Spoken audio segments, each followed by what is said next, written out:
welcome to the Evil Popcorn Podcast. We are back. We're doing our Australian horror series, continuing that one.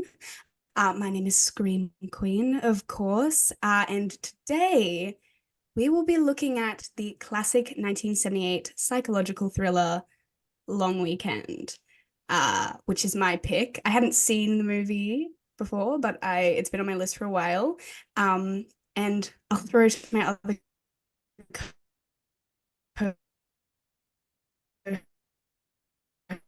co-hosts now. Succumb to any dangerous Australian wildlife. Ooh. What would it be? And why? That's what I'm here. Okay, I think I've got an answer. Hi, everyone. I'm Baron. Welcome to the Evil Popcorn Podcast. I think because I have a dreadful fear of deep, dark places known as thalassophobia, with a sprinkled little soupçon of charcharophobia, which is the fear of sharks. I think I'd prefer to be bitten by a very, very venomous snake and just die quietly in about 26 minutes. Nice. Nice. It's longer than I'd hoped for with the death, okay. but each their own. My apologies, Screen Miss Queen. Popcorn? My apologies, Screen Queen. You broke up my end, I'm sure. Could you repeat the question, please? Yes. So if you could succumb to any dangerous Australian wildlife, what would it be and why? Okay, yeah, totally cassowara. Oh, yeah? Yeah, just to run down the beach screaming and laughing because I know I'm doomed. But it looks awesome and it's such a metal way to go because that shit's just going to disembowel you. And it's this multi-wiggle colored schemed bird dinosaur thing. Yeah, if you don't know it, children of the popcorn from other countries, Google it.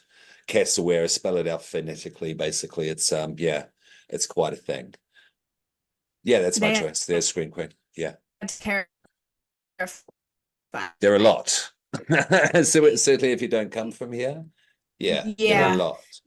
They are dinosaurs. They are good choices. I don't actually know what mine would be. I feel like, and I feel out of the death roll. Could we pause for one moment? Is that okay? Because Yeah. how's the internet your guys' end? Is anyone breaking up at all? Okay, so it's just my end. So I'm just going to switch it over to hotspot on my phone. Yeah. No worries. Yeah, cool. All good. It will come out. It comes out fine in the actual thing. In the actual, Cool. output. And let me know if mine is breaking up at all. My hotspot doesn't work though. Is the only thing. It'll connect and then disconnect and then connect and disconnect. Yeah, it's really sure. fun. Yeah, and mine just takes a moment at the times to kick in. Yeah, easy. Yeah. So country living. Optus, not Telstra. Such is the monopoly of Telstra. Yeah. It's true. They got the phone booths. Not to sound, old, but it's true. I've worked and I complain about phone providers. But No, I hate them too. I think I've told you both, I've worked for them. Yeah. Oh, really? Me too. No. Yep. You have as well? Yeah. I worked for Telstra. In what capacity? In the move.com department, which is basically the area you call up when you need to move into a house, move out of a house, or make an inquiry. Sure. It's a handy service. Yeah. Big fan. I used to commute down from Brisbane to Robina to do it. Yeah. It was terrible. Okay. Lots and lots and lots of miles in my 1978 Chrysler Sigma. Wow. Okay. I feel That's you. when this movie came out. Yeah. Yes. I've told you I was sales, I'm sure. Yes, on the Mm. phone. No, Yeah. yeah. It's all pain. It's all pain that Telstra, Mm. dishes out in Yeah, I haven't heard individual ways. good things. Okay, that's switched over. Everyone seems to be good. No one's breaking. Just testing my end. Yeah. But okay, cool. Now, we both, myself and Baron, have just given our dooms natural, our Yeah, Australia, doom. Straya. Yeah, So, I'll so it was to you, Scream Queen, is Mhm, where we had left off. mhm. Well, since I asked the question, it's only fair that I answer it. I think as awful and terrible and harrowing as it would be, I think I would have to go saltwater crocodile. It feels very Australiana. Um, to be in like the classic death role, what an honor, I feel. It's They are just iconic. such, yeah, they're just like magnificent. I'm writing a play about crocodiles right now, so I'm very like, I am very invested Okay. in their sort of ancientness. They're, they've been around for a very long Prehistoric. time. Yeah. Yeah, so I just think that would be marvelous way to go, personally. Have you seen I Rogue? get that. No, I haven't. We'll have to add that Oh, to the list, watch of Rogue. course. It's amazing. I've seen Lake Placid. I think I've Yeah. seen it before. Is Rogue Um, Australian, Baron? I think so, yeah. Yeah, cool.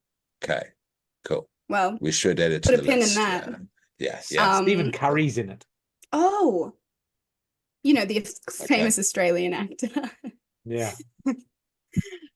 Well, this movie, Long Weekend. Mhm. There are unfortunately no crocodiles in this movie, so don't get too excited. Okay, but there's plenty of other wildlife to keep you going. So it came out in 1978. It's part of the sort of Ozploitation movement that came out of the 1970s, 80s. So like low budget horror, comedy, action films. That started this big movement in Australian cinema. And it's sort of a biological horror film, is what I would categorize it as well. Or like I've heard people say plant-based horror, which is fun. So Vegan. vegan horror. This film follows a couple, so Marcia and Peter, as they try and rekindle their relationship on a secluded beach getaway. And I'm not talking secluded as in romantic. I'm talking isolated, no one there to help. And the poster puts it, I think it's this poster that Mr. Popcorn has here. Their crime was against nature, and nature found them guilty, is sort of the tagline of this film. Yeah. It's an And interesting tagline. It's an it is interesting very tagline. interesting. Yeah, I'd like to Um, discuss it a bit more in depth later on there, Screen. We'll yeah, put a pin in it. But the absolutely. tagline has a double meaning that I think's kind of interesting. Yeah, please. Yeah. So this film is directed by Colin Eggleston, written by Everett DeRoche, Everett DeRoche at least has done a lot of sort of this genre of film. He did Road Games, I think, is another Australian horror film he did about hitchhiking, which I would be really interested to check out. Okay. The cinematography is by Vincent Monton. It's edited by Brian Kavanagh. The music, which is great, which we'll talk about, I'm sure, Michael Carlos, and it's produced by Dugong Films, which is an interesting little thing, which is one of the first things you see that really sets off what this movie is going to be, which I love. And what I find interesting before we get into what we thought of the film is this flopped in Australia. Locally, it was not a success, but internationally, it was quite critically acclaimed, which I find very interesting. A lot of like international film festivals, awarded it with, screenplay credits and acting credits. But in Australia, it didn't do that well. So what do we think about it? Darren, what about you? Initial thoughts? Yeah, go for it. Please, yeah.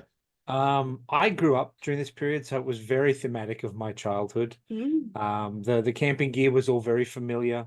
The fact that there would be a rifle on camp with you, various weapons. The weapon count in this is 2, which is the rifle and the spear gun. I remember going camping and we had multiple weapons. I did put a note in my notes here that said this is definitely pre-Port Arthur. Yes, and I had that exact thought. Yeah, so he's walking around outside his house with a rifle. Sure. You see him walking in the street with it to put it in the boot of his car when he walks out of the department store where he's obviously just bought it. I enjoyed it. I found some of the soundscape discordant. However, the haunting sound of the creature, so to speak, was super creepy and beautifully made. Yes, I quite enjoyed it. I'd not seen this before. And yeah, I very much enjoyed it. I was sitting in my house watching it by myself and had to turn some lights on. So yeah. Yeah, good. Mr. Popcorn? I came out of this respecting this film. Okay. Oh, Not necessarily liking it, though. sure. Yeah. It's a good film, don't get me wrong. Certainly well made. I'll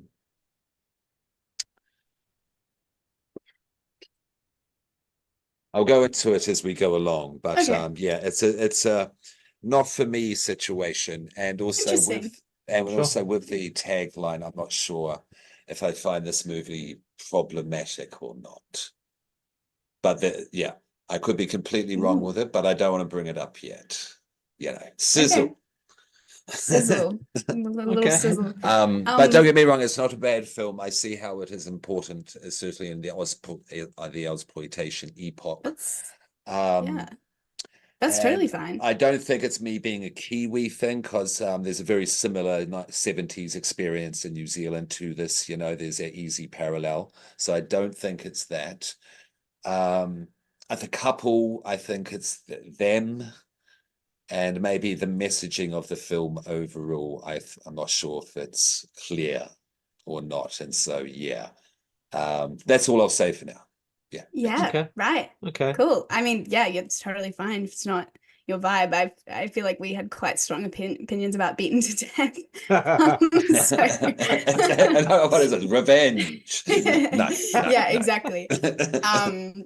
So yeah, I personally, I hadn't seen this either, but like I said, it had been on my list for a while. Yeah, I'm glad I saw it. I'm glad I got to tick it off. Definitely. Definitely. I because I've been sort of researching biological horror just as a genre, and this has been one of the one that keeps coming up, and I really loved it.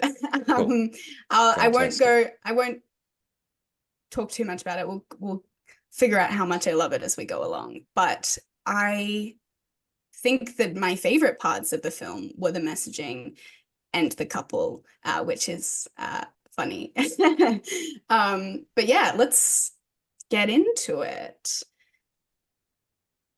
So, thanks. Yeah. I keep slipping.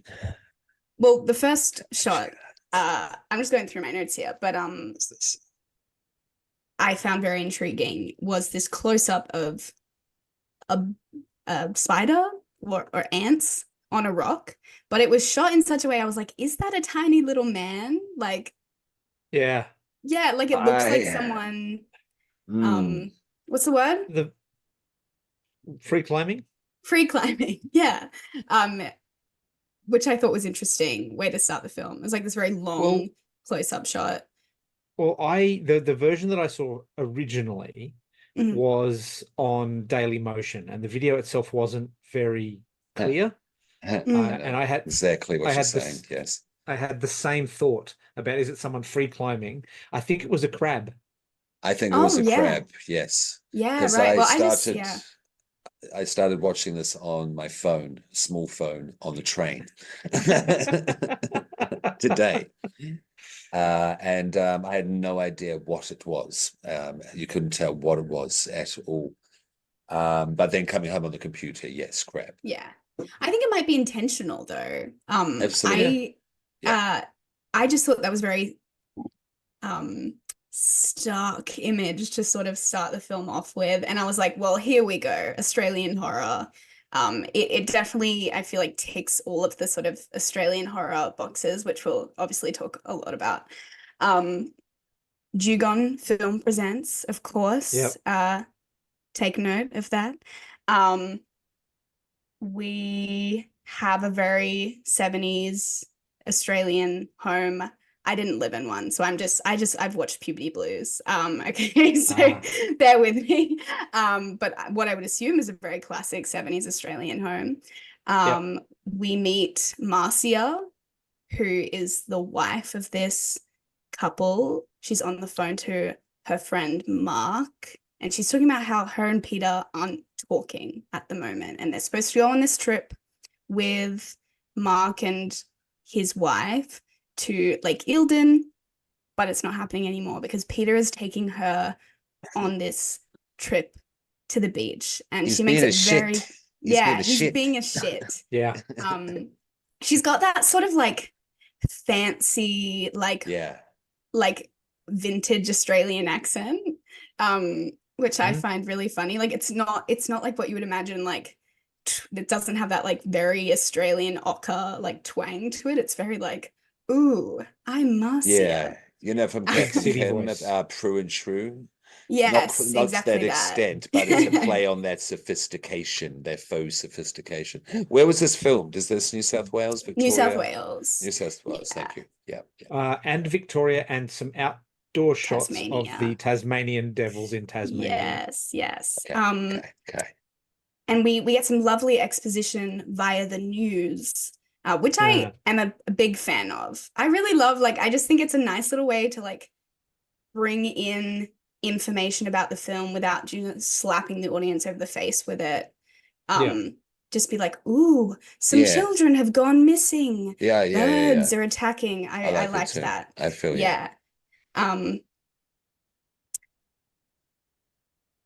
And yeah, so we're meeting Marcia. We're learning about the situation. She doesn't want to go to the beach. She makes that very clear. We then meet Peter. He returns home. It's very she makes a sort of joke about the weather being perfect to go to the beach because it's just dreadful, rainy, terrible.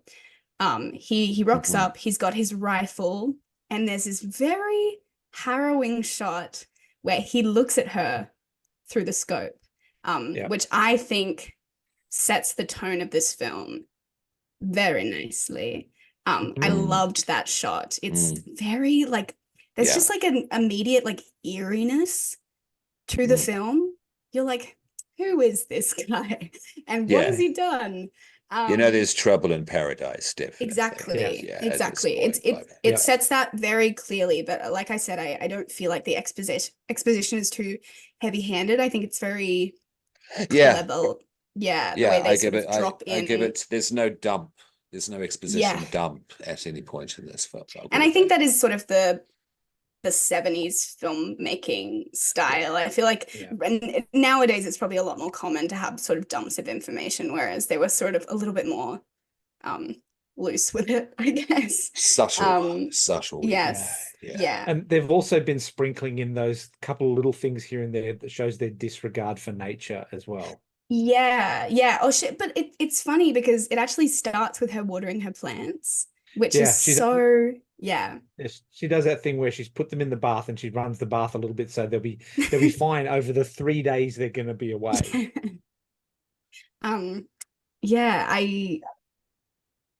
They should have cancelled this trip. Oh yeah. The dog let's dog just say feeding that. must have pissed both of you off. Yeah. Yep. Yeah. Being Yeah, dog people maniacs. Yeah, that must have yeah. fucked you Oh, off. Yeah. I was I watching mean, this with it my was so yeah. stupid. I was watching it with my sister, and she was like, how well, she Yeah. thinks the dog's gonna be fine by itself for 3 days. What an idiot. She was like, I hate her. And I was like, okay, hang on. Something's going on. Something else is Well, Yeah, what do going yeah. on. what do we think, if I may ask, sorry, Scream Queen, what do we No, think go of for the it. couple at this stage? Because we've gotten to know them and their dynamic pretty well at this stage. We don't know the truth of things, but we know the vibe. They're one fight in the car on the way home from a party away from divorce. They are Yeah. on the precipice of divorce. Yeah. Absolutely. She Yeah. hates him. And Yeah. by association, she hates his dog as well. Yeah. Cricket. Poor Cricket. She's projecting. Oh, Cricket is such a sweetheart. Such an dog. Australian, only in Australia. Yeah. So they go. Do we prefer one over the other?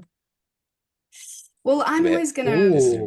At this I point? think it's tricky. I think they're trying to make us. I feel like this movie's constantly flip-flopping between trying to make us dislike one character above the other. But Sure, at this sure. stage, Yeah, okay. I was suspicious. I literally have a note.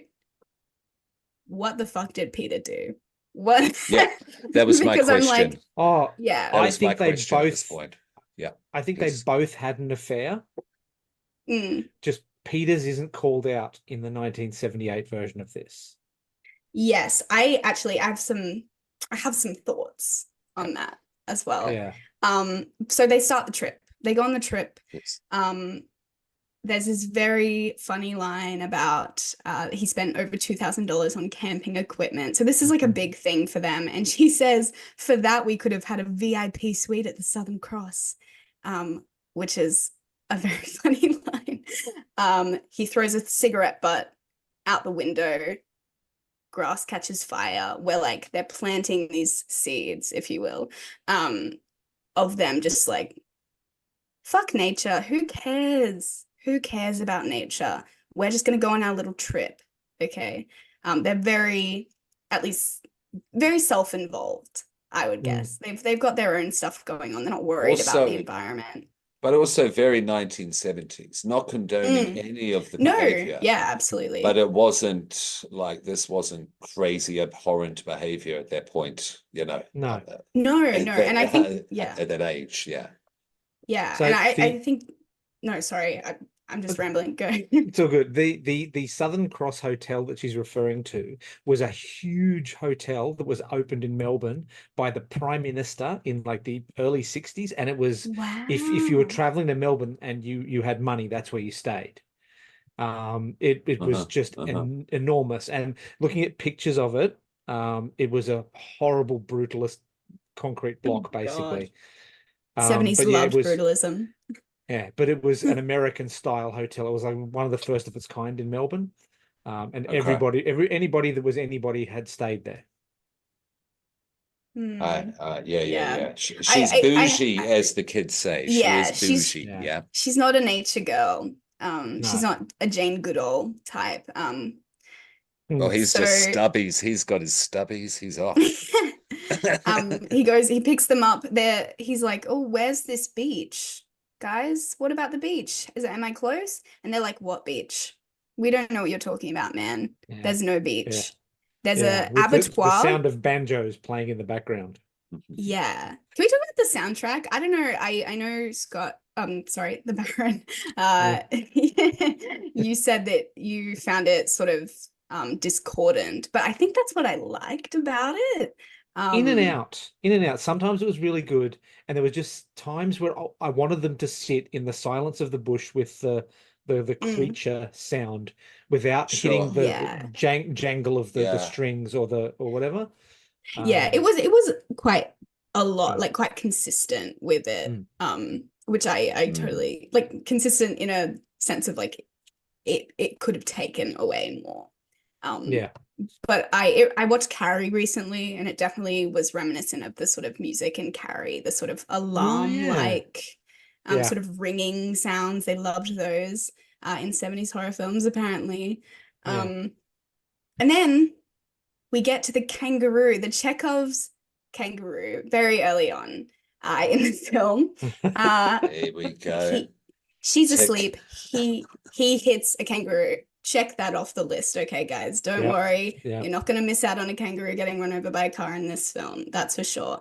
And fun fact, because I think personally, out of all of the Australian horror films we've watched, this was probably the most, for me, gruesome running over. And you know why? Because that was a real kangaroo corpse. Yep. That they ran over with a car. Okay. 70s filmmaking, children. 70s filmmaking and especially 70s low budget filmmaking absolutely. as well. We also have roadkill bingo, dead kangaroo bingo for the pod. Yeah. That's fantastic. Please, back to you. There's an abattoir sign. Probably not a good sign to keep going if you ever see a sign to an abattoir, but he does. It's very scary landscape, dark, lots of noises. They feel like they're going on and on and on. And eventually it's morning and they've found their way to the beach and he's set up camp. Which honestly puts me on Peter's side again, because that's a hard job that no one wants to do. So I was like, he's committed to camping. He really is hard to camping. Yeah. To an annoying degree, yes. Yeah. He gets real douchey with it. Yeah. They're both annoying. I'm annoyed at both of them at this stage, basically. I've been on camping trips that we curtailed because of weather. Like we went for a camp to like Wivenhoe Dam just outside Ipswich, and we got there and it was a bit rainy, and then it poured rain that night. We were supposed to be there 4 days, and we just packed up that next morning and went home. Like you don't. A good instinct. You don't. He's stay. No. Marcia at every turn is like, "Can we just turn back and go home? Yeah. Let's go stay at a hotel." And he's like, "No, we're going on this trip." Listen to her. You start questioning. You're like, absolutely. Why does he need this trip so badly? I think that's Who leaves to go camping at night? Crazy. And she's like, he's desperate to get going. And I'm like, why? He's insane. Yeah. We also have the Tassie Devil appearance here, which again found very interesting because they're quite a endangered real footage now. That's kind of impressive. And so they were in New South Wales, but they filmed this, like the Baron said, in Tasmania to get this shot of the Tasmanian devil, which I think is a good commitment. It's cute. There was a lot of really good animal work in this film. So good. There was actually the snake footage was dope. The possum that they had to dope up. They had to sedate, Look, it was the 70s. I feel like maybe not everything was above board, animal-wise. They killed a crab. They killed a duck. I don't think they actually killed the dugong, but I wouldn't put it past them. No. Okay. It was Ozploitation. Yes, it's a play on, but it has a relationship to exploitation films as well. It has to be noted that not all of them are above board. Certainly not through today's lens. Yeah, we have to remember this was filmed in 1977.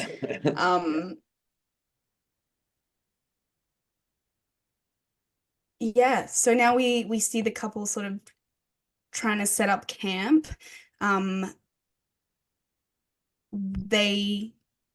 Peter's really into it. He's got his spear gun, he's got his gun, he's got his beer. What more could a man want? Stubbies. He's just walking around with his dog. He's having the time of his life, getting drunk and just shooting his gun. It's so Australian. It's vintage, Australiana. Images. It's kind of great. And we have all of these really great close-ups of the wildlife, of course. And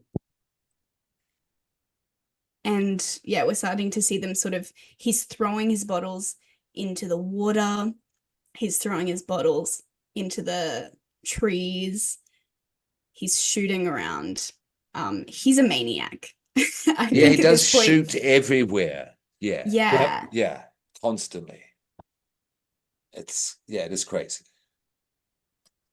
He finds that Barbie doll on the beach, this sort of overgrown, molding Barbie doll. He finds a van on the beach. So he's like, we're not alone here, but he doesn't really explore further. Surprised he didn't shoot the van, honestly, at this point. The way he's just using these bullets left and right. Do you remember the chicken? The chicken's still around at this point, isn't it?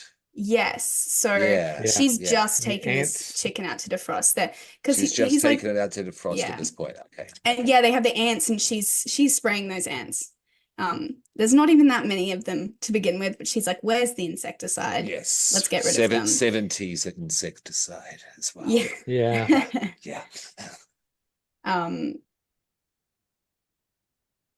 The dialogue in this film was really great. I think it's really quick. I mean, it was so much so I had to pause when I was taking notes because I was like, I feel like they're going to say something really punchy and I'm going to miss it. Because they just have this really like beautiful, but they're just so biting at one another. And at this stage, I was really on Marcia's side because I was like, she doesn't want to be here. She's explicitly said she's not a nature. She doesn't like being out in nature. This isn't a comfortable thing for her. She's not having fun. And he's like, well, that's your fault. Like, if you're not having fun, go get off your ass and do something, I think he says. That's a direct quote. Yeah. He's worse. He's definitely worse. Yeah. But she, I think this film does a really good job of like having like flawed, really interesting characters. 100%. Yeah. Sorry. No. I hated his Ocker voice when he got angry. Oh God. Yeah, that grating. tone. Yeah, that tone. Yeah, I mean, it was well performed. That was the point. That was the bouginess disappears when they get angry. Yeah, it was kind of like comedic. I mean, I just think it was so clever that you sort of have to laugh because you're like, they hate each other so much. You're like, is there any love left in their relationship? And he, he gets back from his gallivanting around the beach. He tries to sort of proposition her, and she literally ducks and rolls out of it. It's this, she does like a roll away from him, and you're like, okay, what's happening? The doctor said it would take a few weeks. He says it's been a few months. It's been months. Interesting. Yeah. So like we're starting to get an idea of what has happened. But it's very like slow burn. Which I love a slow burn. Which I think is why this film was very up my alley. But I can understand in a horror context, some people want more like bam, bam, bams. She has the egg, which is really important. She's carrying around this large bird egg, which we find out is an eagle egg. They're defrosting the chicken. The spear gun shoots itself. Even though it's on safety. It's on safety. This is the scene. She gets almost shot by the spear gun as she's walking to grab something. It's all happening. He starts by cutting down a tree as well. There's a lot going on. And they have this huge argument. And she throws the eagle egg. Oh, he gets attacked by an eagle. To start with. A real eagle. That scene was very impressive. I don't know how they did that, but it just without CGI, when it's all practical effects, I just was amazed. And it wasn't a puppet. It wasn't a puppet. It was a real live eagle. It was a real eagle, and it's real legs. And I don't know how they did that. Probably killed an eagle. Yeah. Just take Probably. a few scratches, then you get to, kill it afterwards. Yeah. Yeah. I did have just a quick look now. It looks Mm. like the greater control over animal performances in Australian films didn't come in until about 1981. Mm, So this may have been interesting. an inciting incident. Probably. We don't want Probably. to, This is allegedly, we don't want Mm. to incriminate anyone here. Yeah. I feel But like I liked his reaction though as well. I liked his reaction because he was laughing as well. He was kind of hysterical laughter. I just got attacked by a fucking by an eagle. eagle. Yeah. Is this the first sort of attack that we have? I feel like Hang on. we have the shark incident in the water. She thinks she sees a Shark. shark. Yeah, no, well, that's the first. That's the first one. Well, I mean, I suppose there's the ants. Yeah. Well, do you mean But it's the attacks with first physical overt. harm to body? Yeah. Physical harm It's to the first someone's overt body, yeah. attack. Yeah. Yeah. Yeah. Right now it's been very subtle. You're like, is this just what it's like to be out in the bush? Oh yeah. Or Yeah. which is absolutely it is. That's what I found funny Yeah. about this film. I not get to, attacked by you eagles know, every day. This is also a little bit just Australian camping in the weekend. This is just Yeah. camping in Australia. Oh, yeah, flies, Actually, ants, if you name anything, it it. was a bit quiet. It was a bit quiet. Yeah, exactly. Get attacked by something bigger. Get attacked by a cassowary next time, okay? Yeah. And I'll be by interested. by 70s people who they all threw shit into the ocean. Oh, you know yeah. what I mean? Yeah. Yeah. So yeah, they have this egg. He gets attacked by the eagle. He's like, what's going on?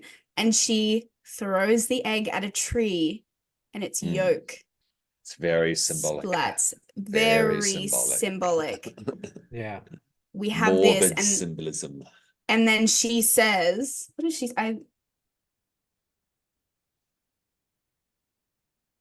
What does she say? Oh, she says, I didn't have to have an abortion either, Peter. Mhm. And that is the way I gasped. Because I thought maybe she's had a miscarriage, like maybe they've been trying to like conceive. I did not see an abortion coming. No. I was like, ooh, and then she smashed this egg, and it's beautiful symbolism of because she's the one to do it, and he's chastising. He's like, oh well, that was a waste, like that's a baby, and we've taken it away from its mother, and now you've A smashed living it. And look thing, what, he called it. yeah, Yes, a living thing. Yeah, Yeah. he's like, look what Yeah. you've done, and then it sort of comes out, which Sure. is genius. Yeah. I was just Beautiful really, bit of script writing. Beautiful bit of script writing. Yeah, I concur. I co-sign that. so good. And then it sort of comes out that, which is exactly what I was expecting. So they sort of have like a little key party situation happening with their neighbors. Yeah. Is how I see it. He's interested in the wife next door. So they sort of do like a switcheroo moment. She starts sleeping with Mark, the neighbor. Mhm. She gets pregnant. And then she's sort of accusing Peter of being jealous, and that's why she got the abortion. At first it wasn't clear. I was like, did he force her to get this abortion? Which I thought was very, oh my God. I don't think he forced her, but I don't think he knew guarantee about it. She was I guarantee she was influenced by his attitude.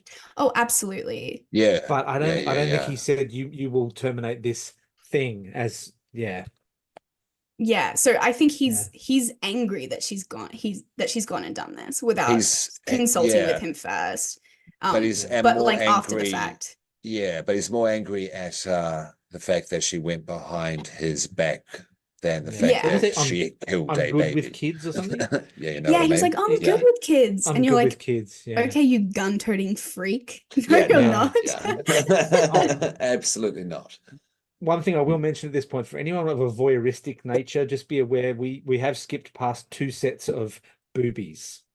Oh yeah, it's very Yeah. 70s in Very that fact. 70s, very 70s Yeah, movies. you have to have the boobs out in a Yeah. 70s horror flick. Yeah, for no real need.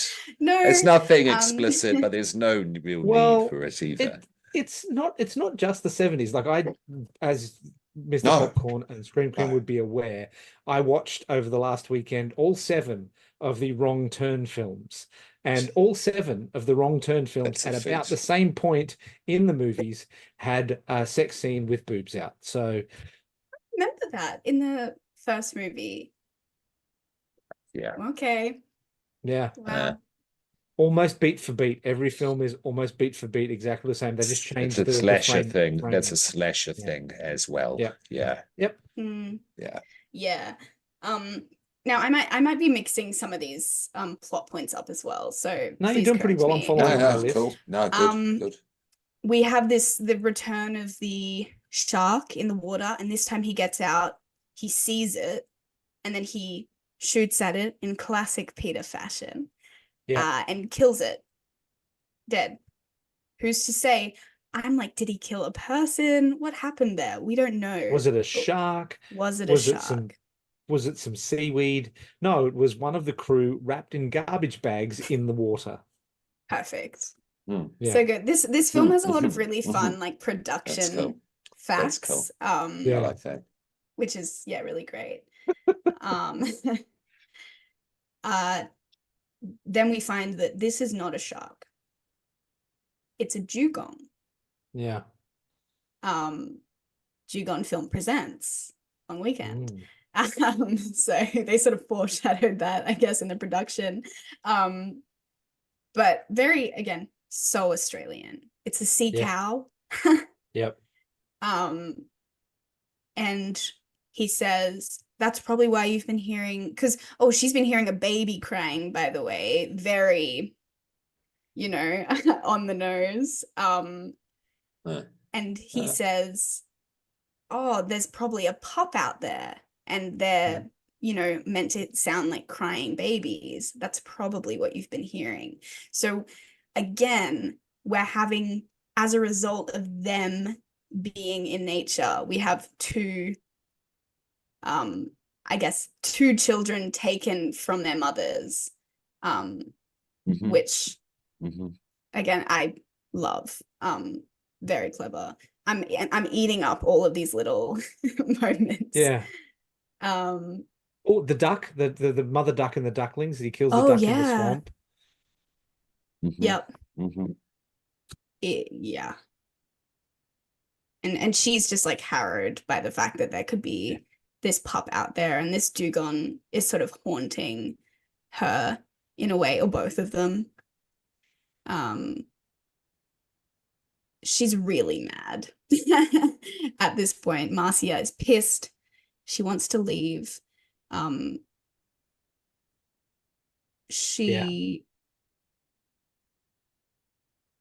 What happens here? We have the 10, and then does Peter go back to see if the other campers are still there before they leave? We're at that point, aren't we? Yeah. So I've got a note here about him, which just says textbook narcissist. Yes. Yeah. Huge narcissist. And that's a good way to put it, because he's blind to his own behavior a lot as well. So that's a good way to put it. And he just won't listen to a thing that she has to say. She wants to leave.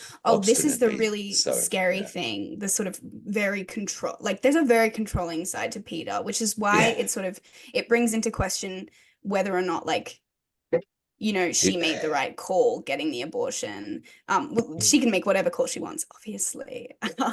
Her body, her choice. But exactly. We're obviously pro-choice here, but in the sense of do you think she did the wrong thing not telling him when she got it? But he obviously made it very clear that he was really pissed off about her relationship with this man when he'd been fucking his wife.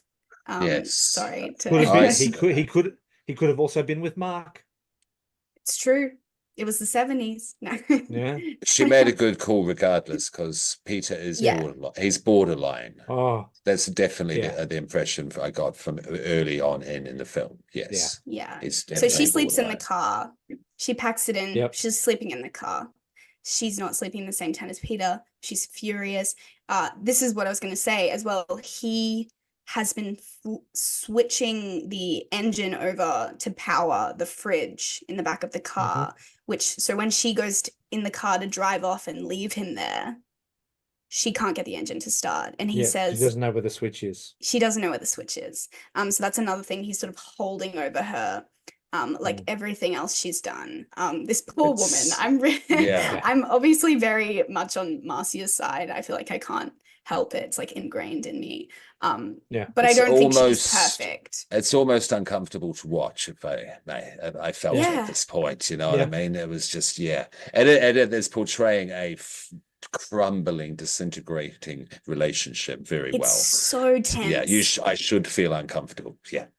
It's so tense. It's like there's this alienation, but also this like extreme comfort between the two. They nailed that as well. I just think the performances were so great. This is the director's wife, by the way. She wasn't initially cast, but the actress that they had originally pulled out, so she stepped in. She acted before? I actually don't know. I didn't say what the cast. That makes a bit of sense.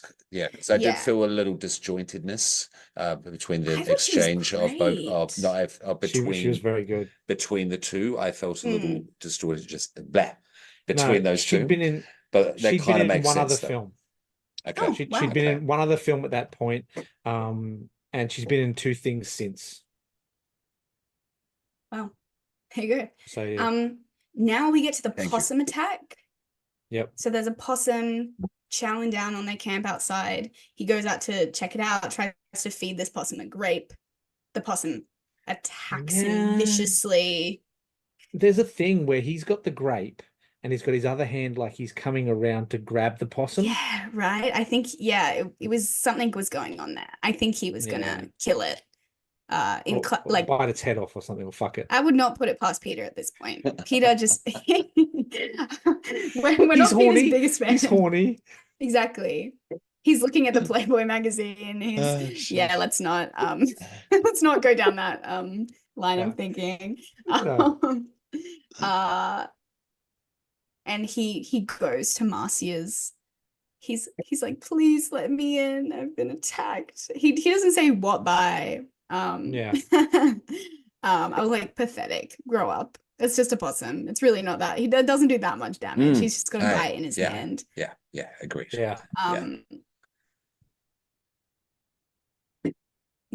So that's sort of like another big attack. It's sort of like building up to something.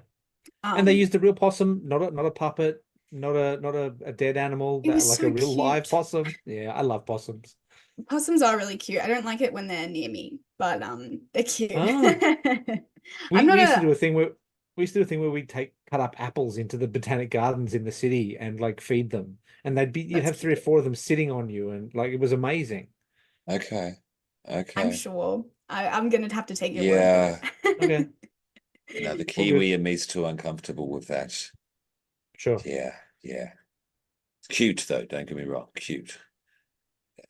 Now they go back to the beach because Marcia notices that it's they notice the car in the water. So they drive up the beach to look for the other people. Because she wants to leave and he says they decide that they're gonna leave, that because of the possum attack. Yes. And he wants to do one last drive down the beach to suss it out. It's submerged in water completely. We can just see the top, and the dugong is there, obviously. And they have this the huge argument. This is like absolutely the climax of the film. What do we think of this argument in the car? Look, I've been in cars when there have been people having similar sort of discussions. It's uncomfortable for everyone involved, but I think this is the point of no return. If they had packed up their gear and left, I think they'd have got out at this point. Yes. But they wait too long, they take too much time, they do too much additional damage. And so nature goes, yeah. And would you say that they stayed Yeah. longer because of Peter insisting Yep. that they did? 100%. Absolutely. Yeah. Yeah. There's a lot of great lines in this argument. You self-indulgent maggot, I think Marcia says to Peter. You're not Tarzan. You're not Tarzan. I'm certainly not Jane by a long shot. They were just like really, I don't know, just really funny. They had this sort of conversation about how they're going to go back to being cannibals now, because he thinks he's so, environmental, going on this little retreat. He's talking about neo-cannibalism, and she says, fine, we'll be estranged cannibals filing for divorce on Monday. Yep. He takes a dig at her. He said, you'll have to skip tennis. It's a long weekend. You'll have to skip tennis and do it Tuesday. Tuesday. Scathing. Absolutely scathing. This is probably my favorite part of the movie. It's a really good script. Like it felt real.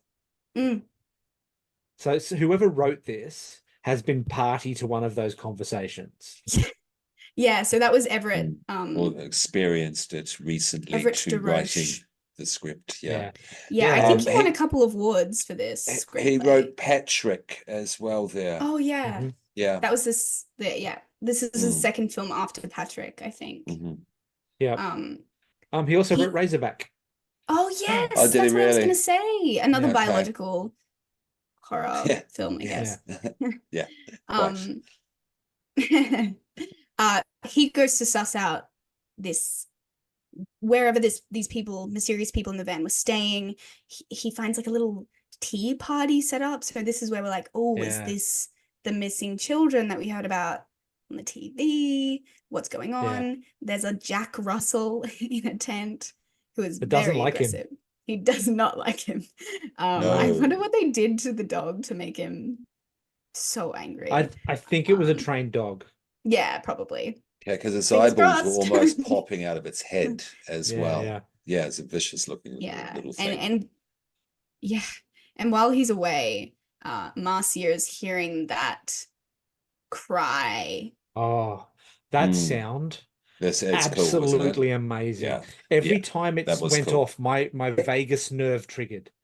And that's why I turned the lights on. That sound is the reason I turned the lights on a mouse. And I don't find myself scared by a lot of stuff, but that was generating an actual physiological response in me.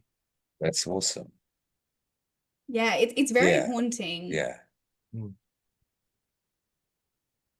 Yeah. So she's sort of being drawn to the water almost.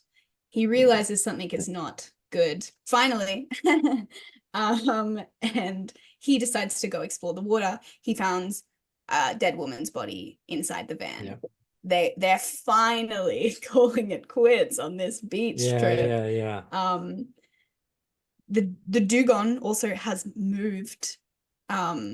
This dead dugong has moved up the beach. Yeah.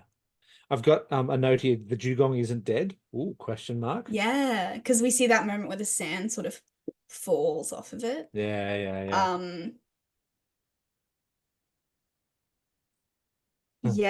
Cricket is missing, the dog, and he can't leave his dog behind. You can say what you want about Peter, but he loves his dog. I think they really put that in there just so he wasn't just completely irredeemable as a character.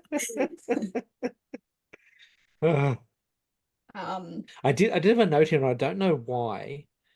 I put Jesus dude stop skipping leg day. Oh, when he falls over grabbing his crotch. Yeah, he's got the short shorts on. He's got these spindly little legs. Tiny, weeny, spindly little legs. Because she's Rochambeau'd him quite squarely. By now, hasn't she? And when he grabs, when he reacts, his legs and the spindliness of his legs sticks out quite a bit. That moment made me laugh out loud quite a bit. Let's just say it out loud. Like, he is doing all of this, all of the events of this movie happen with him in little tiny short shorts in this Yeah. very 70s Yeah. fashion. Yeah. So imagine Great. all of this.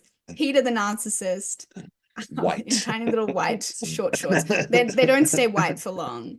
No. He finds cricket though. Marcia has discovered where the switch is. She leaves Yeah. him. When she's taking her wedding ring. She's playing with her wedding ring, just throwing it around. She's had it. Iconic behavior from Marcia, and she leaves him. And he's got nothing but a fire and his dog at this point.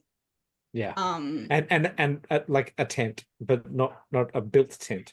No, I think the poles are probably in the car or something like that. Yeah. It's an impressive tent. Oh yeah, it's a really nice tent. It would be for $2,000. And this is where things really start to escalate. So, how are we feeling now? What do we think? What was gonna go down? Well, at this point in the film, I thought Marcia was gonna get away, and then he was gonna try and make it to the road and be killed by nature. Mm-hmm. Okay. Mr. Popcorn? Both doomed by nature. Yeah. Yeah. Interesting. I thought definitely both doomed by nature, yeah. Because they're both hearing a lot of noises, and tree branches are falling off, birds are crashing into the front of her car as she's trying to drive off, and they've sort of established this weird road that they can't really, feels like they're looping and looping, but they're staying on the same track, so she's not really getting anywhere. There's that glorious spider web that she runs into as well. Let's not get into the logistics. Hollywood spider web. Hollywood spider web. So thick. Yeah. So thick. And he just like pulls it apart like that. Hilarious. He's hearing birds. He runs out of bullets. Who would have thought that the Peter would run out of bullets the way he was shooting that thing? But he has a spear gun, guys. Don't panic. So he has his spear gun to protect him. He's shooting at these birds, and he gets one. Right? Yeah, he does get a bird. He does get a bird, yes. He does. Well done. Yep. The foreshadowing of this scenario comes to fruition. He wakes up, he's walking along, and he finds Marcia with a spear in her throat. He has killed her. Very interesting. I did not see her death coming by the hands of Peter. No. And I personally thought that was really interesting. They have this very obvious power dynamic. And I think it's like, obviously it's tragic. But I just think it's very, I don't know, prophetic that it happens, I guess.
Well, it's very prophetic if you think of the fact that it happened before and that it's not a part of nature. It's not organically biological.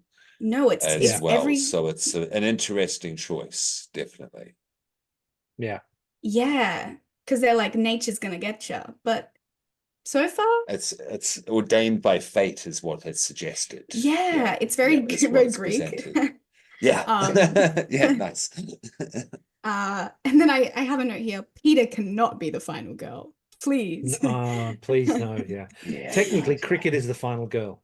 Yeah, there we Cricket go. is the final Yes. girl. There we go. It's been Not for decreed. long. Fuck Peter. But we don't. Hang on. We don't see cricket die, do we? No, but No. she is left in a car with all the windows shut and the doors Yeah. closed. Yeah. Yeah, that car's Anyway, not good either. it's Yeah. not No. maybe she'll Forgot about find that. the rotten chicken that's in there. Maybe nature will Let her out. help her out. Here's hoping. Nature's done a lot, but it hasn't killed any of our main characters just yet. Yeah. So he's running through the spindly forest. So he finds her body and he immediately leaves. And at this point, I'm like, okay, he didn't give a shit about her at all. No. But he's going to find the car so he can get her body. And what do you know? The dugong is up at their camp now. Yeah. It has Mighty traveled. Dugong. The mighty dugong. That's my favorite character. So It really is. It's fascinating. This sort of mystical, being behind all of this. really interesting that dugong like moving up the beach and just he's like freaking out. Covers it in petrol. It's too much petrol. He needed that petrol probably. Oh yeah, he really did. And lights it on fire. But this sort of immortal dugong, I don't think it's going to do anything personally. Undead dugong. Yeah, zombie dugong. He's running through the forest. We're seeing all these like amazing again wildlife shots of wombats aren't particularly dangerous looking, but we have wombats, we have blue tongues, we have the snake, of course, which snake was cool. I liked that shot. So cool. I liked that little beat. That was you're cool. like, is and this a real snake? Yeah. Totally. You're like, is this snake gonna kill him? Yeah. Did we think the snake was gonna kill him? brownish, and then I had taipan and all of that going through my head. Yeah. What the fuck actually is that? Yeah. Crazy 70s people. Yeah. And he's staring the snake like right in the face. Yeah. And then he runs and he finds a road. He's actually unscathed by the snake. He's out. Wow. Guys, praise be. He's the made man survived. He survived. Nature did not claim Peter. But you know what did? A massive truck. A massive truck. What did we think of this? I laughed out loud. I'm sorry. I don't mean it to sound any which way, but that was my natural instinct. I just laughed out loud. Absolutely. It was like, what the bird distracting the driver is still nature using the truck. That's true. Right. It came in. It was a cockatoo, wasn't it? Yeah. and that's again that goes back to the newspaper the news report at the start talks about cockatoos sort of going crazy. That's right. It did. So it's this nice callback, full circle sort of thing. Yeah. Yeah, I have in my notes. This is my live like reaction. I was like, yes, the snake final boss, and then I have in all caps, wait, no. Love that. Yeah. And just the fact that it's the abattoir truck as well. Yeah. Beautiful. Yeah. I don't know. Good point. It's very like Loved Ones-esque in the way that we see this sort of and also Texas Chainsaw Massacre as well. Also uses an abattoir truck that comes along as well at the end. Yeah. I just they all share there is a kind of 70s kind of lineage, little DNA sharing going on here between all of this as well. We've got the tropes, absolutely. Yeah. But I feel like there's a lot of movies I've seen where I'm like, God, I wish this character would just get run over by a truck. And this movie did it. I found that, you could say it was an easy way out. You could say it was, boring or whatever. I thought I was just like, this is so satisfying to see him just absolutely just get taken out by this truck. And the guy just, and it's, you know, he ran over the kangaroo at the beginning. It's, he, you know, has brought this upon himself. Oh, totally. And the abattoir truck brings it home nicely, actually. Yeah. Yeah. That is a very salient point. That kind of good justifies, showing up with a truck, boom, just like that. Yeah. Yeah. That's cool. But the Baron makes a good point about the cockatoo coming into the driver, because I saw that, I was like, oh, like in the end it wasn't even nature, it was humans that did the most damage. But you're right. I don't know. And then we have the beautiful final shot credit of the flowers growing around the spear in Marcia's throat. Well, it mirrors that. It mirrors one of the first shots in the film with the fern in the house that she's putting in the bathtub. This like amazing bookend moment. And that's the movie. Yeah. Cool. Nicely done. Now, for anyone out there that's interested, there is a remake of the film made in 2008. Please. Yeah, tell me right I now. watched it this afternoon after I got home from work, and before doing the podcast today. It is beat for beat, line for line, shot for shot, an actual remake of this film. There is very little difference between the two films practically. In the 1979, just to get a little bit icky, I suppose, but I mean, everyone does it. In the 1979 film, Marcia completes her relaxation to a climax. In the 2008, Claudia Carvin doesn't. She is interrupted by the noise and is drawn to the beach. In the 2008, it's not just the dead body in the car that he finds. He also finds two in tents. There's no dog in the tent, and he finds a guy hanging from a rope in the forest. Okay. The $2,000 worth of camping equipment becomes $10,000 worth of camping equipment. Yeah. The Inflation. hotel becomes a trip to Bali instead of staying in a hotel in Melbourne. But it is, I would say, 95% identical to this film. I would love to watch them side by side just to see how close it is. Well, they have the same screenwriter, they have the same cinematographer for both. Yep. They use the same noise.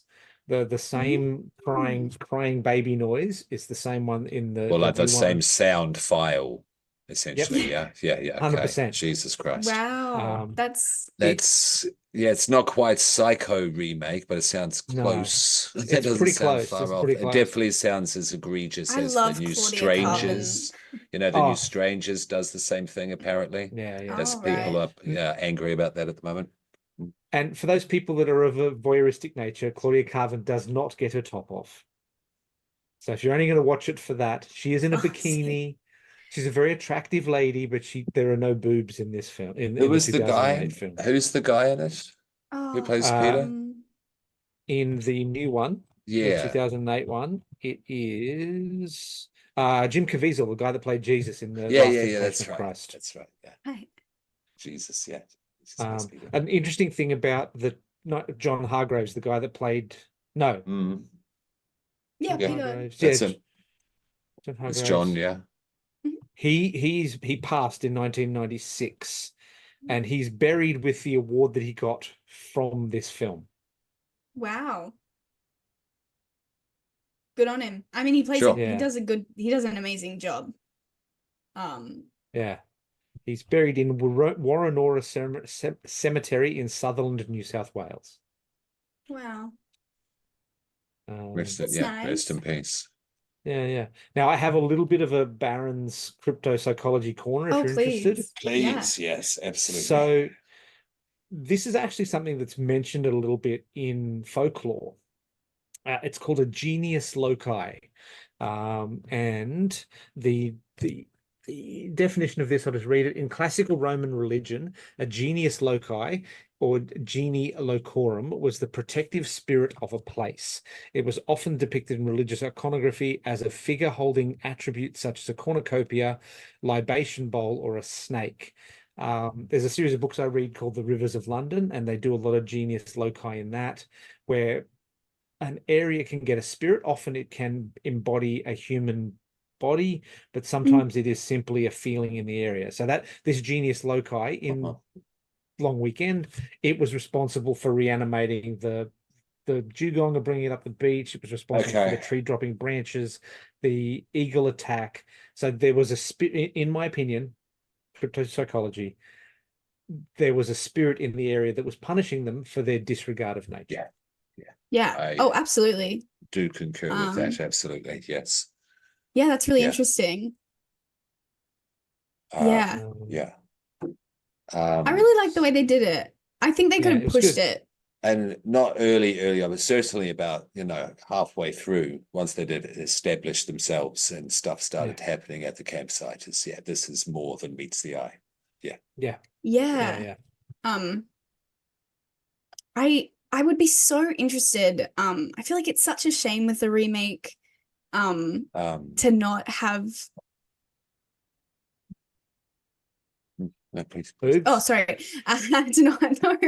No. Oh, that's what I was gonna say as well. I was furious reading Letterboxd reviews because I found this one. I won't name and shame, but let me read it because I just think, I don't know. I really loved the sort of discussion that the film was having, especially for like a film made in the 70s, And I found this review that pretty much, sorry, let me find it.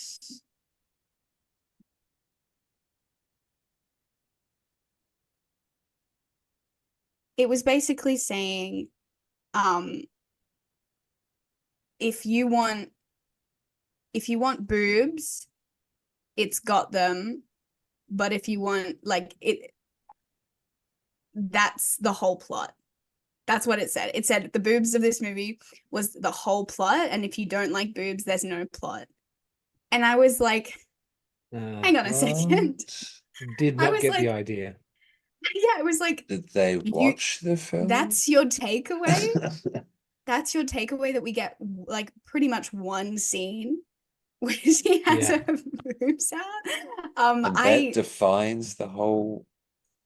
Yeah. What the hell are they talking? That's I think I would say this film sort of like separates itself a little bit from the Ozploitation genre, in the sense of, I feel like there's like, and I haven't seen I don't know a lot about that phenomenon, to be fair. Sure. I think there's like a lot simmering under the surface that it does really well to sort of leave little breadcrumbs for the audience. And I feel like to chuck it all up to that one nudie scene, that's a huge disservice to this very brilliant. To be fair, I would. To be fair, it's two nudie scenes. Okay, sorry. It's very close together. Understand. You're right. It's basically the whole movie, is what I'm saying. I think it definitely separates itself from the more exploitative side of. Does it lift and separate? That's it.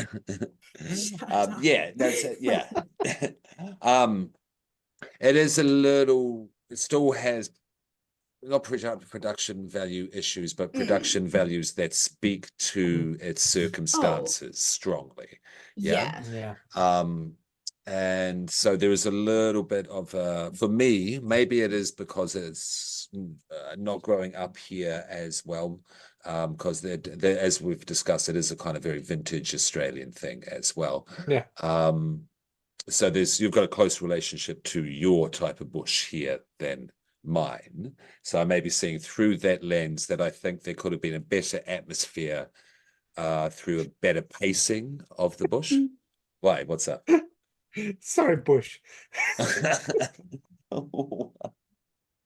It is the 70s. I am a 5-year-old, sorry. That's cool.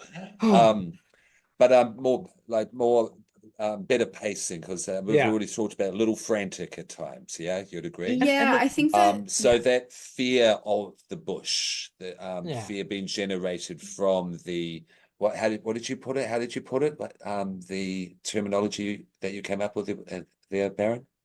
The genius loci. Yeah. So that could have been more of a sense of that could have been conveyed. Yeah. yeah, I Yeah. agree. I Yeah. agree. I think But they relied a lot on the sort of like attacks and things to be like yeah, it's the happening. but the Please. boldness to have nearly the whole third act without dialogue, amazing, and still have it be an effective, scary, True. creepy film. That is true. Amazing. That is true.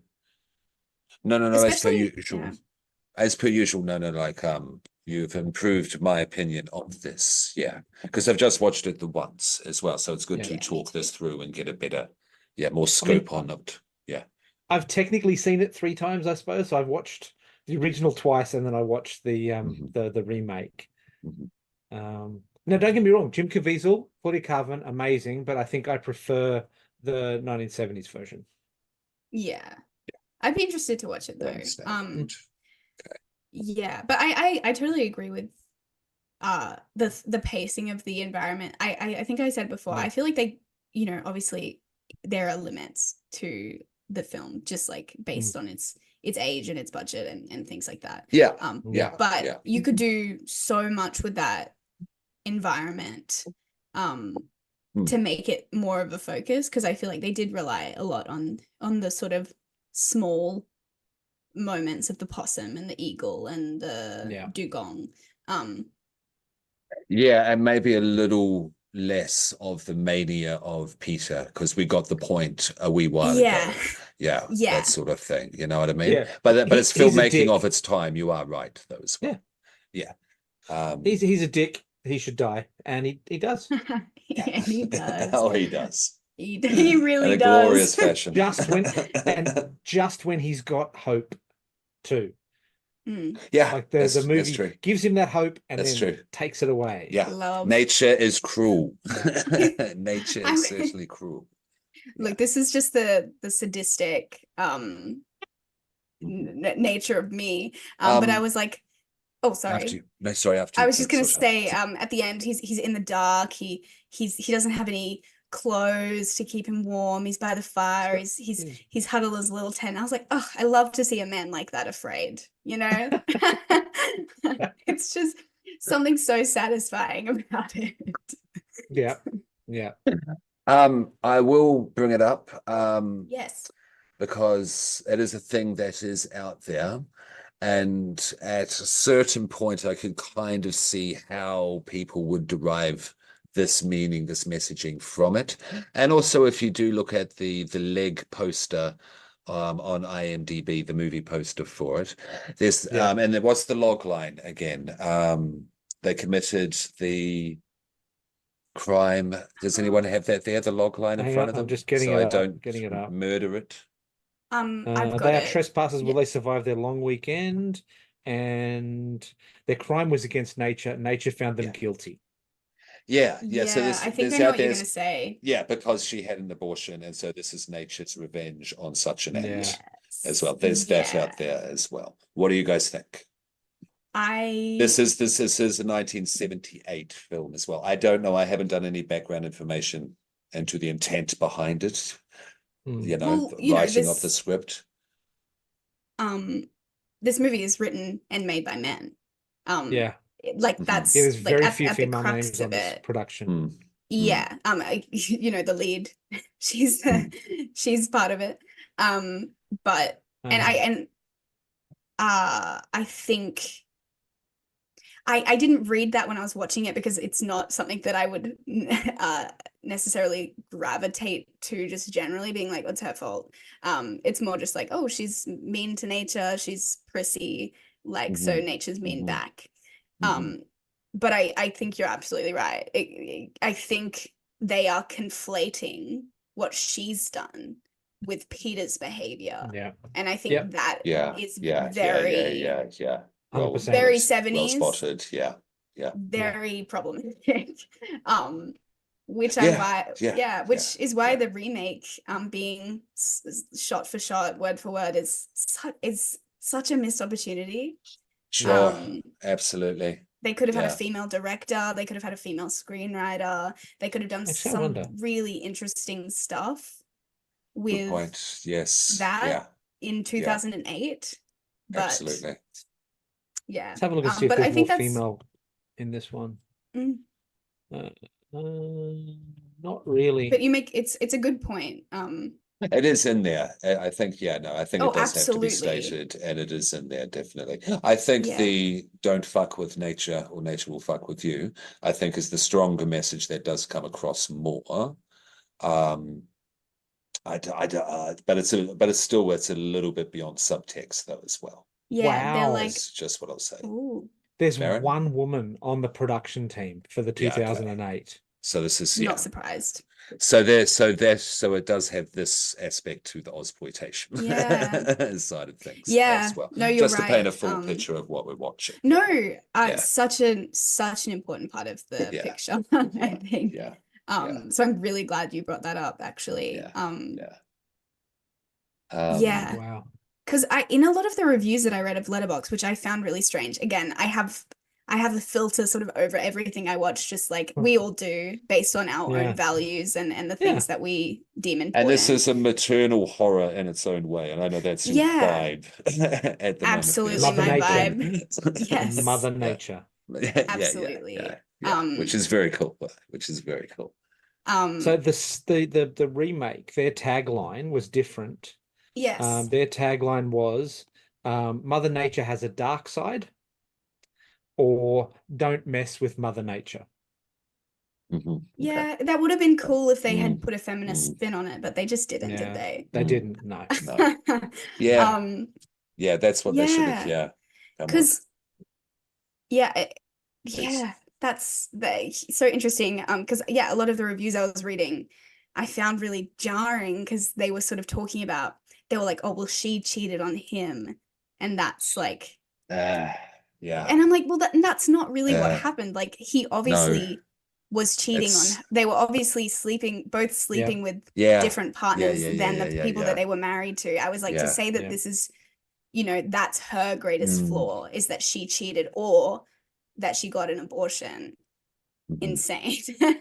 Honestly, they put as much weight in the 1979 film. They put as much weight on both of those things as each other. So it's not just the cheating; it's also the abortion. They have equal weight. It's not like one's worse than the other.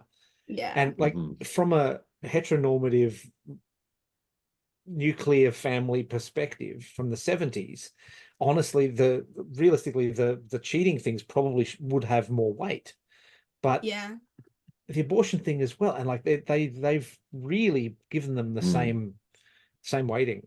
Yeah, I think like the one thing, I think maybe I guess one of the reasons that I didn't find it too, I guess, like judgmental of her abortion was because she played it like there was a sort of tragedy and sort of grieving that she was experiencing that I found very visceral, that I think sort of like helped me, I guess, sort of have a blind eye to sort of maybe that messaging that was there, just because she played it so beautifully, and there is this real like she's this genuine loss that she's experiencing, and she's sort of tortured by this crying and stuff like that.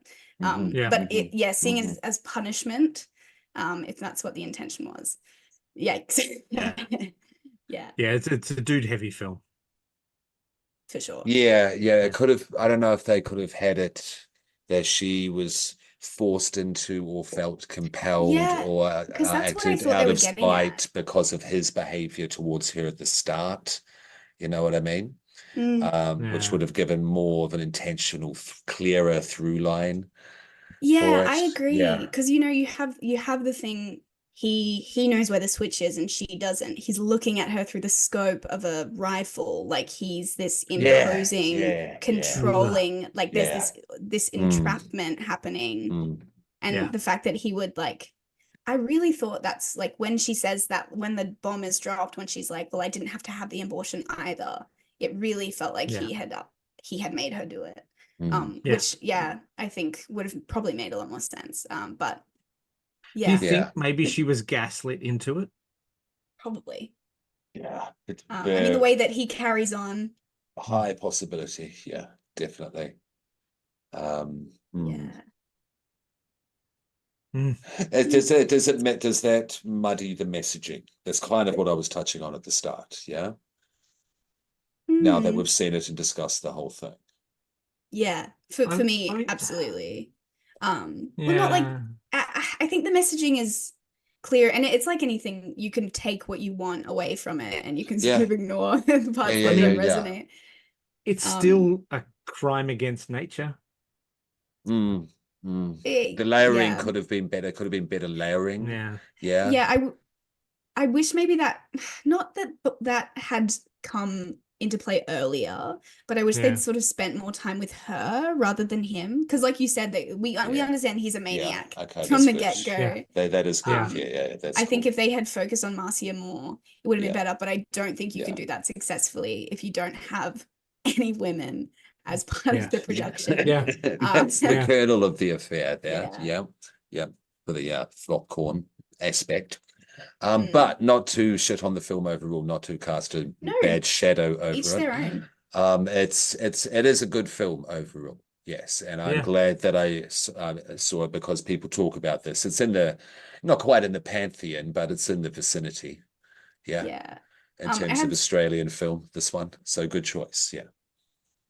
I have a fun story that I found, if anyone's keen. So when this is from IMDb as well.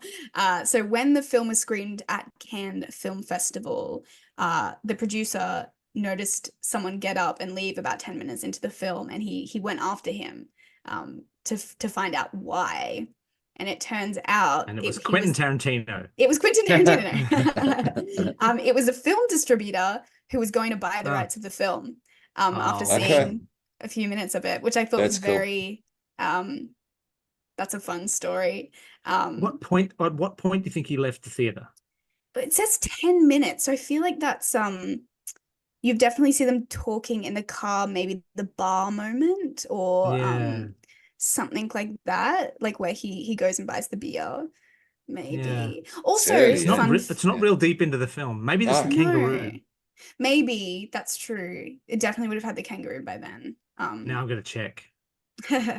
But also fun fact, which I noticed when I was watching the film, but the guy in the bar, when she notices them looking through the window, and she's like, what's going on? He was intentionally cast because he looked a lot like the leading man, John Hargreaves. If you go back and watch it, I know I remember. Yeah, they look so similar, and you're like, is that him? That was an odd moment, actually. That wasn't followed up on at all. No, I guess maybe the abattoir. Was that Mark? No, maybe he was the guy driving the truck at the end. Oh, the guy driving the truck. So I've just brought up on my other screen the 1979 long weekend, and the kangaroo kill is at 10 minutes 57 seconds. There you go. Roadkill. It's it's a necessary trope. It's got to be there. It's there. It's contractual at this stage to have roadkill in Australian horror. Is what we've discovered. I feel like it's upwards Sissy as being the most visceral kangaroo kill for me. I think Sissy was like that slow-mo shot. It's pretty. But at least that one's fake. This was a real kangaroo corpse. A real dead loved kangaroo, ones. There was roadkill. Of another type of animal. But there are and Talk to Me is of course a very current example. It's definitely a thing. It's definitely a thing. Road culture, like America. Road culture, driving culture. So do we want to do ratings then? Yeah, Mhm. go for it. Do you want to go Oh, first? may I yeah, go? for I'll it. go first just to get By all the means. least, because to leave it with happy shine at the end. But I'm not going to cast a deep shadow over this, children. No. No, it's a good film. It's a good film. It is a little janky in terms of that indie 70s production value, in terms of being able to be immersed in it. I was thrown out of it a little more than most. I'm getting better with these films. But this one did throw me out a little bit. The fact that she hadn't acted before, the actor who played Marcia there, that made more sense as Briny. well. Yeah. So it was good effort, though. Good effort, first time thrown into a feature film, definitely. Briny Behets. Thank you.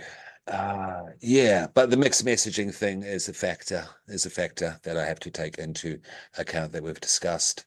I couldn't relate to either character.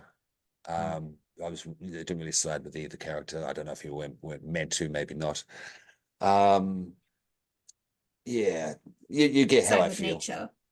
Yeah, I side with nature, the Dugong, all the way. Number one, Mm. MVP. But you guys have shined some good light on it, and the way that it was bookended, yes, that I always like that as well. There are some moments, some very good written, well-written scenes in this. Yeah, even if the Some very natural dialogue. Yeah, even if the stuff together between the scenes in terms of the atmosphere could have been built more, so that I've gone into yada yada. But I'm not going to shit on it, so I'm going to give it more than I thought I was going to give it. I will give it a 3. Well, it's going to be a 2.5, but I'll give it a 3. So satisfying. Right. I'm satisfied at the end of the day. Yes. Okay, well, as it's yours, I'll go next. So I'm going to give this a 3.5. So between satisfying and I can never get these right. Delicious. Well, So very between satisfying and satisfying. delicious. Very satisfying. Yeah. Lovely. It only gets a little bit lower down. It would have possibly been a 4, but I was taken out of it a little bit by the sound stings. Yeah. Okay. The music stings, not the sound stings. The sound stuff was amazing. My thing is, I wish they'd left some of the music out, just to give us that extra creep of the silence of nature. The more creep. It needs more creep. I agree. Yeah.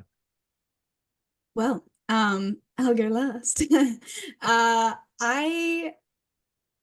was gonna be very extra this rating. I just really like I said, this is my pick. And I hadn't seen this. This is the first movie that I picked that I hadn't seen yet, because I'm running out of Australian horror, to be fair. But like I said, it's been on my list for a very long time, for the last year or so. And it far exceeded my expectations, just based on the description that I'd seen, and the discussion I'd seen around it. I really loved it. I was gonna rate it a 5 on Letterboxd today, but I didn't want to spoil it for you two, how I felt about it. But I think I'm gonna go somewhere between delicious and evil. I won't give it an evil popcorn just yet. Maybe I'll change my mind. But I think I'm gonna force a conservative 4.5, delicious, extra delicious. Just because I love the vibes so much, and I love the character creation, and yeah, I love the ending. So yes, excellent. That's my rating.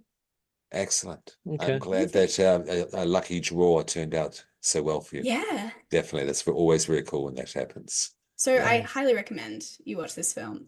We did just say everything that happens in it. Spoilers. You knew that coming in. Hey, can we do recommendations? Because I have a good one for you there. Scream Queen did mention it at the start, but just to do so again. Can you see the image to the right here, which Yeah. my cursor there, that's not quite Yes. Hollywood there. Children of the Popcorn. Check it out. It's a 2 to 3 hour long documentary which goes through about 3 to 4 decades of Australian film. Ozploitation, Yep. of course, is talked about a lot, but there's Australian Gothic stuff in here, Scream Queen, I think you would very much like as well. Yeah, That plays absolutely. around with maternal horror, as a lot of Australian Gothic does, it seems, Yeah. as well, actually. Yeah, now that I think about it. But yeah, check it out, because not all of it's super trashy though either, and not of it is all kind of arty farty. There's a huge There's a part. range. There's a huge range. There's room for trashy. Oh, there's room for both ends of the scale, but it's not just one or the other. Yeah. Check it out. Awesome. Yeah, there's a big list there, and yeah, that's my recommendation. Nice. I'd have to, well, I mean, given that I spent last weekend doing this, I'd have to suggest the Wrong Turn films. If you Okay, want cool. some dumb, formulaic cannibal hillbilly films, they're pretty good. I do not regret the time spent watching them. The most recent one, the reboot or the remake or whatever you want to call it, the restart, is a little bit more high concept than the others. Where there's kind of a society built in the woods and blah blah blah. Appalachian Oh. business, isn't As it? opposed to just being, a couple of houses full of freaks that don't feel pain and want to kill you with their axe and then eat you. They're A good. bomb went off a long time ago. Yeah. Yeah. What did you have? No. Sorry, did you have a favorite of the seven? Yeah, films? good question. Good question. Oh, that's a good question. I'm gonna have to go with I would say the first one. Yeah. It's pretty simply good. because It is. simply because it's good. Yeah. They do follow that formula for the following films. What I liked is with each successive film, they tried to take the framing element of the film and just tweak it slightly. So in one of them, there's a mountain man festival where it's all about inbred hillbillies, and like then they're part of that. So there's a bunch of those. Oh, nice costume. Oh wait, that's not a costume. Oh, I've been killed by an axe. Love that. There's one where it's set in an old mental asylum where they were being studied and then they escape. And then later there's another version of that where it's set in a hotel where it's the old mental asylum, and there's some really nice stuff that they do with the framing element. So yeah, it's not just all hillbillies in the woods, even though it is hillbillies in the woods. Yeah, more than you can say for the Long Weekend remake, right? Yeah, exactly. Now, I did mention in the chat that I had a surprise. That is right. Yes. No one outside of us would have seen this, but I saw an ad on Facebook that I had to respond to, and I got this in the mail this week. What? Oh my God, that's amazing! Wow, that's fucking great, Darren. That is so cool. That is sick. That looks great. Yeah. Mascot. Yeah, totally. So are we calling this Poppy? Corny? Yes. Poppy? Yes. What do you reckon, Scream Queen? Poppy? Yeah, I like Poppy. I can't think of anything better. Yeah, it's fucking great. People, do we need to shout out listening to this? I will find the website and I'll put it in the notes. But for those people that are listening to this as a podcast, what I'm holding up is a plush version of the logo. Yeah, I'm blown away. That's fucking great. That's amazing. That's made the best so part well. of a foot tall. So it's like I think it's like 11 inches tall. So wow. I love that. Point to point. And the tongue sticks out and stuff. So yeah. Yeah. Okay, so when we film again, bring along, please. Bring Poppy. Yeah, absolutely. I'm gonna hold Poppy for moral support. Wow, that's so cool. That is so that's cool. amazing. Emotional. Wow, I feel like I can't top that with my recommendation. It's hard to follow. Yeah, that is hard to follow, but I'll come second to Poppy any day. My recommendation, it's not horror. I'm sorry. It's never horror. I don't know why I'm Shame. It's all good. Shame. wait, let me look through my letterbox quickly. Expand your mind. See if I've Expand your watched any mind. horror films. Please, whatever you like, Screen Queen. Whatever you like. What I was gonna say is I did watch Annihilation again and Carrie. Mm. Both Annihilation's so great. Talk about biological horror. That's plant-based horror. Absolutely. Yes, absolutely. Yeah. Alex Garland, I'll forgive you for Men. I'll forgive you for the movie Men. But my real recommendation is the show Hacks. I'm sort of late to the game. Its third season just aired, but whoever, if you don't know about this show, I don't know if I've heard of it vaguely-ish. It's an odd couple comedy about this sort of seasoned old, to lack of a better word, comedian, female comedian who's very established in the industry, That but sort of she's hack. yeah she's a hack in that sense. She works on the Vegas Strip, like she's been doing it for years and years and not changing her material. And then we have the queer LA young writer who just got cancelled and now can't get any work in television. And their manager, interesting. That's an interesting setup. Yeah, their talent manager is the same person, and so pairs them up without the other sort of knowing what's going on. Because neither of them want to do it, right? Like the comedian doesn't want a writer and the writer doesn't want to work for a hack. So it's this really interesting dynamic, so funny. Like, I don't know if it's like it speaks to me on like a deep personal level. The comedy is very, they also made Broad City. I don't know if anyone's familiar, like a lot of the same creators. Like Broad City a lot. That's a big so you've sold me on this Screen Queen, because so I'm a comedy fan, and so this is ticking all the boxes. I'm absolutely keen on this. You have to. It's so great. It has Gene Smart plays the comedian, the lead comedian. She's in Mayor of Easttown as the mother. That's the only other thing I've seen her in, but I know she has been around for a while. She's great. She's so great. If this is the only thing you ever see her in, I think that's Is this British or American? It's American. It is American. Okay. Yeah.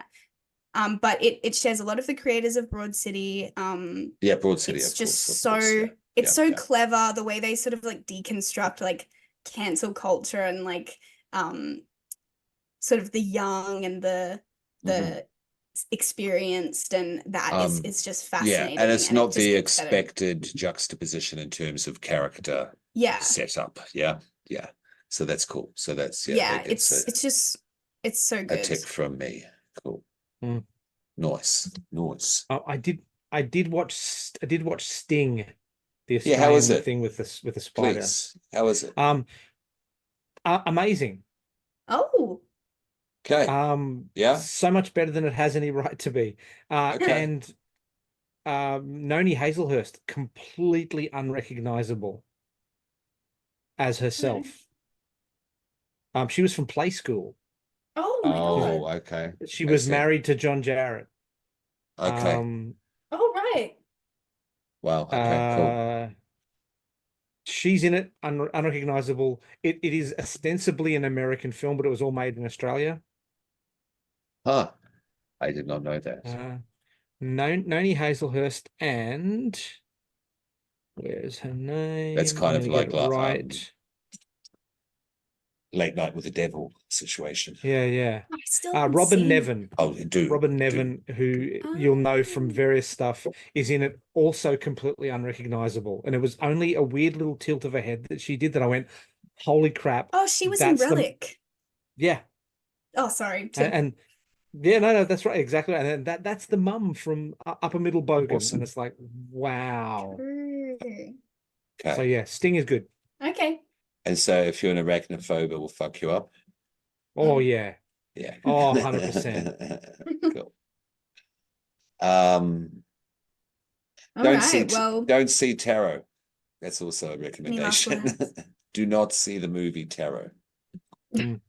That's another. That Hang on, is hang that on. is Did you what I've heard. did you say go and see or don't see? Do not. Don't see. Do not. Don't see tarot. Yeah, Right, okay. I never Well, that usually just would makes me say want to see such a it thing. more. 2 minutes out of 90 are watchable. 2 minutes.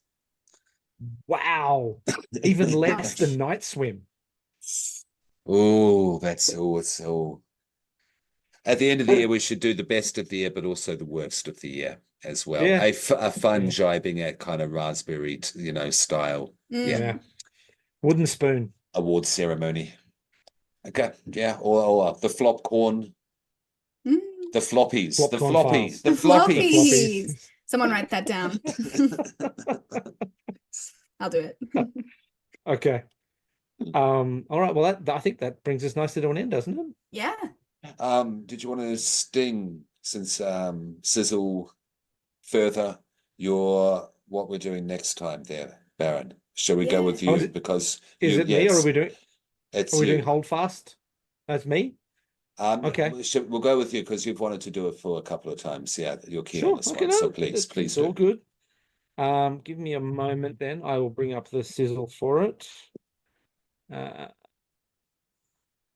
So we're going to be doing a wonderful little, more recent horror sci-fi Australian film called Necrotronic. It was made in 2018, and a man discovers that he is part of a secret sect of magical beings who hunt down and destroy demons in the internet. Love. And they are known for the makers of this film are also known for It's the Roach Turners. So they did Wormwood, yeah. and Wormwood Chronicles of the Dead, and Yeah. Sting. Sting. Mm-hmm. Sting, the new one. Yeah. Check it out. What's it on? Streaming Necrotronic. wise. No. Let's have a Yeah, what is Necrotronic if that is available on streaming so people could go away and watch it before the next episode, actually. That's not a bad idea at all. If you may, please, there, Baron. Yeah, I bought it on DVD, so Okay. it is on Amazon Prime, Google Play, Fandango at Home, YouTube, and Apple TV. Brilliant. Okay, cool. Oh, people also search for Bloody Hell, Sheborg, and Damon Wright. You go, Sheborg fans. Get amongst it. Yeah. The But yeah, Sheborgians. and Psycho Gorman. That's such a good movie. Right. I like that movie a lot. Yeah, that is a lot of fun. Have you seen that, Scream Queen? No, I haven't. The heart in this movie is huge. You will have warm fuzzies all over. What's Really, it? Psycho Bergman? Psycho Gorman. Psycho Gorman. Yeah. Okay, great. The little teenage chicky hero of it. Yeah, she's awesome. She's amazing. Okay, great. Yeah. All caps. Awesome. Yeah. Cool. Nicely done. All right. People. That's been Long Weekend. We've been Evil Popcorn. Mm-hmm. Bye. do you guys want to sign off? We should sign off. I'll go first. Yes, please. This is the Baron. This is the Baron signing off. Go to bed, children, because I'm going to right after this. And this is Mr. Popcorn. He's got insomnia. He's not doing that, but he is keeping it bloody. Over to you, Scream Queen. I've been Scream Queen, and I am gonna lay my weary head, and you should do the same. Thank you for listening. Watch Long Weekend if you haven't already. All right. Bye.